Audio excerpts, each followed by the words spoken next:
भलादीहरू यता फेरि बस्नु भएको छ अनि हाम्रो बहिनी हाम्रो अग्रज अङ्कलहरू आउनुभयो ल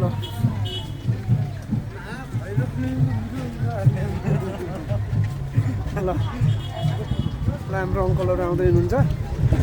ल ल हाम्रो दाजुहरू ल हाम्रो भ्लगमा स्वागत हाम्रो भोलादिनी दाई आउनुभयो ल